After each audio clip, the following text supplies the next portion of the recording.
Hi, my name is Lexi. Welcome back to my channel, and today I'm talking about why flexibility is not a failure.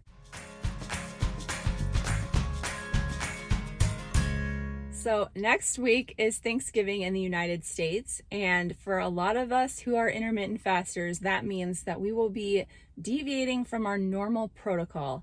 And I just want you to know that that is not a failure, that is how you make intermittent fasting a lifestyle, by allowing things to work into your life that you care about.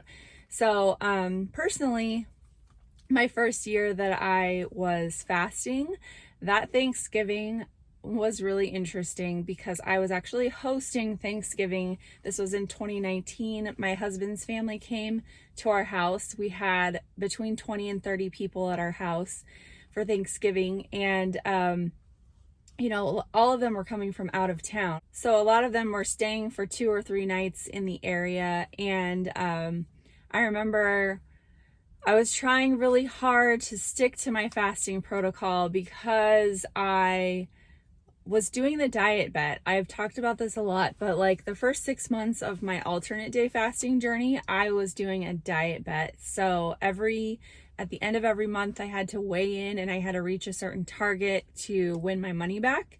And so my weigh-in for November of 2019 was a couple days after Thanksgiving. And so I was super committed to winning, and so I stuck to my fasting protocol that week. But not only that, so I fasted my normal Monday and Wednesday, but then on Thursday, after Thanksgiving dinner, after I ate my last bite of food, I went into a 72-hour fast. And again, I did that for the purpose, there were multiple reasons. I just wanted to try doing one, but I also just really wanted to win that round. So I did, and I actually don't think I needed to do a full 72 hours. I just chose to do that for some reason, because I think my weigh-in was on Saturday, so I wasn't sure if I would make the weigh-in. So my plan was to do the 72-hour fast, and then I could weigh in on Sunday, because you have like this 24-hour, 48-hour period you can weigh in. I can't remember. So that was my plan. I did do the 72 hours. I would not ever recommend anyone doing that, especially if you are hosting Thanksgiving, because I went into that long fast and my family was still in town, and I had this fridge full of leftovers that was just taunting me and going bad, and it was just not the best. So anyway, I'm a lot more flexible now. I personally don't need to do another diet bet, but I don't know that I ever would do one again, just because of the way that I don't know, it's hard to say. It was really motivating, but it also, in a way, just kind of instilled some, I don't know, some bad habits, I guess, because I would be hitting it really hard at the end of the month, and then I would kind of really loosen up and sort of go the other way, not as far as fasting, but like eating well and stuff at the beginning of the month. So it was like a cycle, and I didn't really like it. But anyway, enough about that. But the point is that it's totally okay to flex your fasting window when life happens, and when you want to enjoy a celebration that involves eating with people. There may be times that you choose not to, and that's totally okay as well. You just have to decide what's worth it.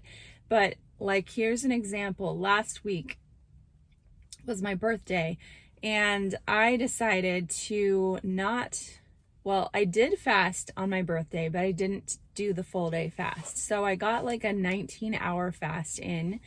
And the reason I decided to eat was because someone invited me to go to lunch that day, and I thought, oh, you know what, I'm gonna do it. And also, I just thought it would be nice to have some cake with my family. They would be happy to do that. I would be happy to do it with them. So I decided to go ahead and eat on my birthday, and it ended up being, I think, somewhere between 5 and 6 hours was my eating window on my birthday, versus fasting all day, which is what I would normally do. So So what I did that week was I shortened the time that I would normally eat on Thursday just to sort of offset it a little bit. And it totally worked out. Now, as in terms of weight, now here's the thing. The week before is when I had hit my low for the year. And so in a way, it was hard to make this decision because I knew that deciding to eat on that next Wednesday, I would be sort of forfeiting hitting a new low again that week just because of the way that the fasts work out. So like when I fast Monday, Wednesday, Friday, I'm usually at my highest weight on Monday and my lowest weight on Saturday because Monday is after Saturday and Sunday, my back-to-back eating days. And then, what happens is I fast Monday, I'm down some in weight, and then I eat on Tuesday, I go up a little bit, and then Wednesday I come down some more. Thursday I go up a little bit, and then Friday I'm down some more, and then I end up at my lowest weight on Saturday. So choosing to forego my full day fast on Wednesday and having 3 eat days in the middle of the week meant that I was not going to hit a low that week. So that was a choice that I made. And yes, like I was up 2 pounds on that Saturday from the previous Saturday. And that's not like a 2 pound gain of fat or whatever. It's just the water fluctuations, that happen. And when you don't have as many consecutive or alternating fasting days like I didn't that week, I just didn't get that reduction in the water weight like I normally would. And so I was up 2 pounds or whatever. But then the next week I got back on, and after my Monday and Wednesday fast, I was back down to my low for the year. So in summation, if you go right back to your normal protocol quickly, you will get back to that weight and how you feel quickly. So what I will say is that you can be too flexible, and that's a slippery slope. I would say that 2 weeks in a row, you don't necessarily want to go too loose because that gets into the point where, for me, like it starts to really affect my appetite. And full day fasts for me are just really magical in terms of appetite correction and balancing my hunger and satiety hormones. And so like I feel really like even as far as how much I want to eat and how much I do eat when I stick to that protocol. But when I sort of deviate a little bit for a longer period of time, those signals get a little bit haywire. And so that's where I feel like the problem comes in, especially for me personally. And the other thing I will say is that in the beginning of starting any protocol, whether it is starting fasting in general or starting alternate day fasting, anytime you want to switch up your protocol, I think it's really important to stick to that for a good solid 4 weeks or so, just so that your body has time to adjust. Because if you're trying to switch things up too often in the beginning, I think it really makes it hard for you to get used to that protocol.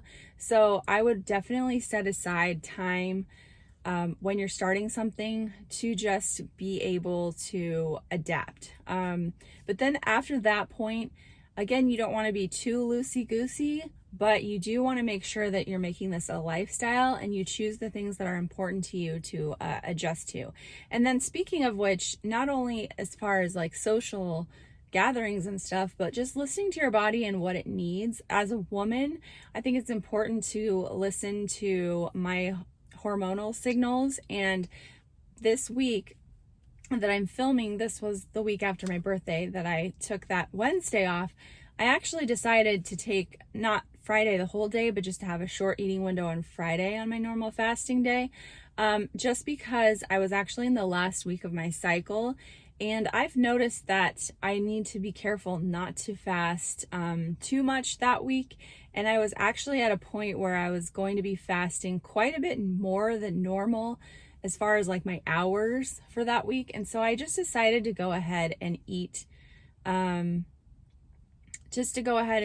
for I had a 2.5 hour eating window on Friday because it just felt like something that would benefit me. And I actually am really glad that I did. It just felt right. But again, I had to forego hitting a new low for the week to do that.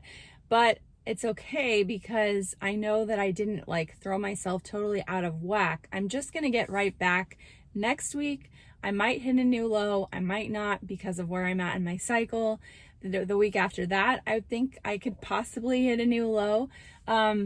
So, I, just like anyone else, want to make progress on my weight loss.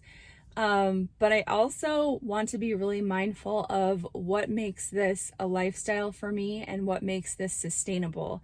So I have to be really aware of the difference between those two things. Staying on track and being consistent versus also being flexible. And for me personally, tracking my weekly hours has really helped in this quest to make this more flexible because, I can move those hours around. And I still really like to have at least one full fasting day, preferably 2 full fasting days in a week.